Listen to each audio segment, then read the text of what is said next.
Um fato muito recorrente, assim como uma dúvida muito comum é: qual músculo está sendo recrutado para que seja realizado determinado movimento? Na aula de hoje, eu irei te apresentar alguns movimentos e te explicar como avaliar se os grupos musculares que vão influenciar neste mecanismo estão sendo comprometidos ou não.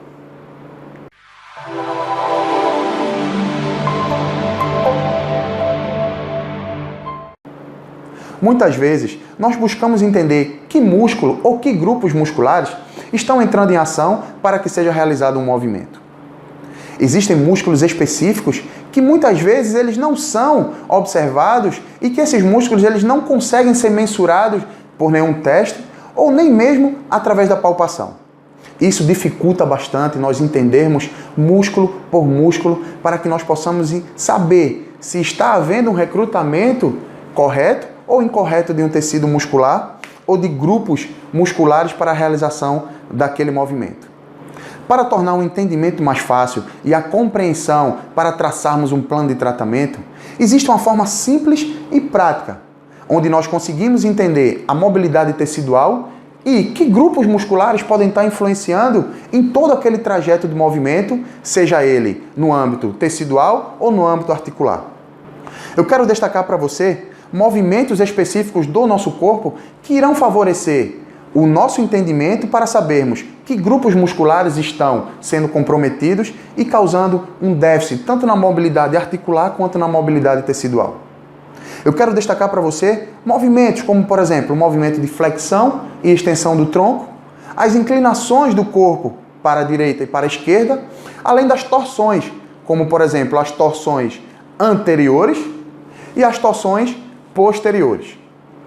Nesses movimentos de contração anterior, ou seja, quando eu tenho um recrutamento dos grupos musculares num plano anterior do tronco, qual é a dificuldade que o paciente ele terá? Ele terá, obviamente, se eu tenho uma contração concêntrica desse tecido, o meu paciente ele terá dificuldade quando eu solicitar, de uma forma passiva, um movimento de extensão do tronco.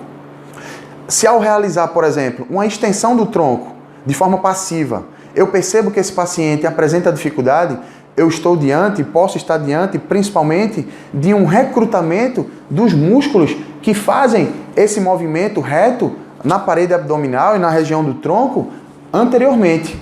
Esses músculos da região anterior do tronco, eles se apresentam de uma forma muito mais contraída, de uma forma persistente, de uma forma concêntrica.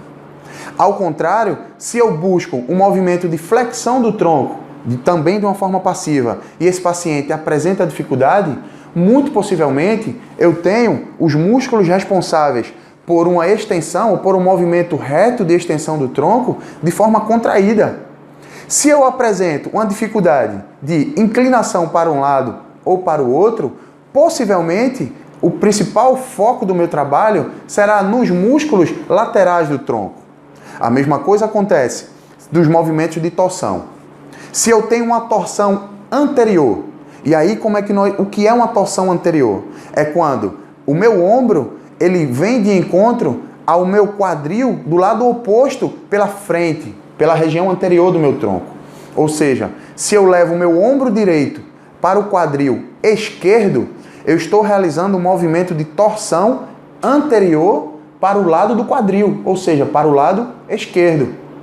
E vice-versa, se eu faço para o lado direito, o ombro esquerdo para o lado direito, eu tenho um movimento de torção anterior para a direita. A mesma coisa acontece nos movimentos de torção posterior. Ou seja, se eu tenho uma dificuldade de realizar um movimento em uma torção anterior esquerda, por exemplo, os músculos que irão estar comprometendo esse movimento são os músculos que estão ligando o meu ombro direito ao meu quadril esquerdo posterior. Então, esses músculos que devem ser observados e esses músculos que devem ser trabalhados para que haja uma boa mobilidade e que haja a devolução desse meu movimento de torção anterior. Esses músculos, eles estarão, quando eu observar o trajeto dele e eu observar as estruturas que ele está revestindo, aí sim eu posso ter uma ideia de se esses músculos estão influenciando no sintoma do paciente ou não. Vou te dar um exemplo. Se eu tenho um paciente com uma dor no ombro, por exemplo, um paciente com tendinites frequentes, um paciente com capsulite adesiva, um paciente com síndrome do impacto, seja lá o que for, tá? Como, por exemplo, um paciente com a tendinite bicipital, na cabeça longa do bíceps.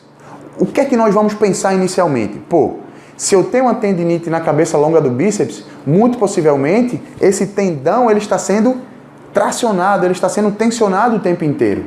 Mas aí a pergunta, que músculo eu vou ter que trabalhar? Quais são os grupos musculares que eu vou ter que trabalhar? Se você for trabalhar músculo a músculo, pode ser que você esteja fazendo um trabalho desgastante e não tão preciso, que seja muito mais viável você liberar todas as tensões que estão sendo necessárias de uma forma geral, de uma forma global, e não necessariamente de uma forma analítica. Quer ver um exemplo? Se eu tenho, por exemplo, um grupo muscular posterior que vai da parte posterior da minha cabeça humeral até o meu quadril oposto, forçando uma torção posterior, terei uma dificuldade de realizar uma torção anterior. Muito possivelmente, essa posição que eu estou adotando do paciente, ele está causando, de uma forma sutil, mas constante, uma tensão sequente na região, na cabeça do bíceps. Essa lesão, ela pode ser desencadeada porque, além da tensão excessiva, esse indivíduo ele realiza muitas atividades com esse braço. E aí, toda a técnica que eu fizer, toda busca de analgesia e de anti-inflamatório para esse tendão, ela não será suficiente se esses grupos musculares posteriores eles não forem liberados, e aí sim eu aliviar essa tensão que está exigindo nessa região anterior do braço. Então o que eu quero que fique frisado na sua cabeça é que nós precisamos avaliar os movimentos do corpo de uma forma passiva e entender que grupos musculares estão influenciando, e nós vamos trabalhar diretamente os grupos musculares que estão apresentando-se de forma concêntrica.